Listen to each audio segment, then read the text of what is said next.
का भरे बाबा जल्दी चल, हमारे खतवा गिरावा पे इच्छाधारी नाग बैठावा।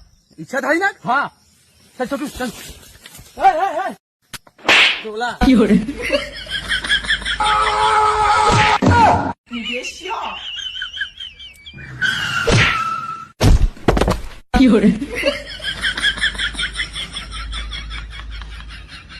बाबा वाह वाह।